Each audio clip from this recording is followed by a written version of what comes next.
The war in Bosnia, electronic beeps that may be from the missing American pilot, U.S. forces on the move, and talk of a breakthrough on the UN hostages. Reports from Bob Simon in Bosnia and David Martin at the Pentagon. 2 more Simpson jurors are dismissed. Mistrial on the way? Bill Whitaker is at the courthouse. And Eye on America, the senior citizens lobby in the fight of its life for Medicare. This is the CBS Evening News with Dan Rather. Good evening. The latest crisis in the murderous Bosnian war may be nearing a breakthrough tonight, but U.S. combat forces are on the move, already preparing for the next round.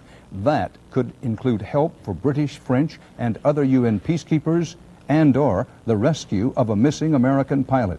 David Martin begins our coverage.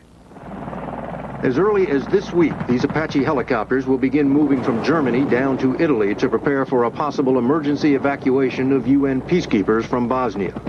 Although President Clinton has said it is unlikely it will come to that, the Pentagon is sending 3,500 troops and more than 100 helicopters. This is not a peacekeeping force. From my standpoint, attack helicopters can fight in any environment. We have different missions that we can do in different types of scenarios.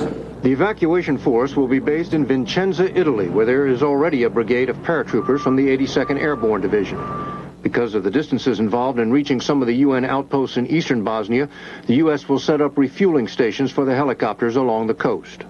The American evacuation force is different from the rapid reaction force of European soldiers already on its way into Bosnia to protect UN peacekeepers. The U.S. will give the Rapid Reaction Force air power in the form of AC-130 gunships and intelligence picked up by unmanned planes flying over Bosnia, but it will not contribute ground troops.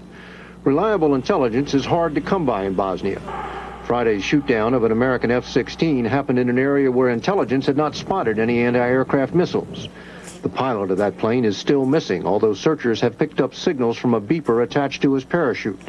An encouraging sign, but not proof he is still alive. NATO aircraft are flying beefed-up patrols over Bosnia to guard against any more nasty surprises in a war filled with nasty surprises. David Martin, CBS News, the Pentagon. Bosnian Serbs are reportedly preparing to free the rest of their UN hostages. This follows talks among the Bosnian Serbs, their allies and sponsors who actually run Serbia itself, and diplomats from Greece. Correspondent Bob Simon is at the Serbs' mountain military headquarters above Sarajevo. The first cracks in the hard line appeared during a break in the marathon meeting. The Greeks had come to talk to Bosnian Serb President Karadzic. The foreign and defense ministers of the one NATO nation which has not disowned the breakaway republic were looking for some formula to free the UN hostages. At the same time, a Belgrade news agency reported that Serbian President Milosevic had persuaded the Bosnian Serbs to liberate more than 250 hostages. It said that the men are being gathered tonight, that they could be released very soon. But after 7 hours, Karadzic said, no release tonight. The talks will continue. The crisis is too deep and too deteriorated so that we need help of every well-minded government. The UN troops have been held in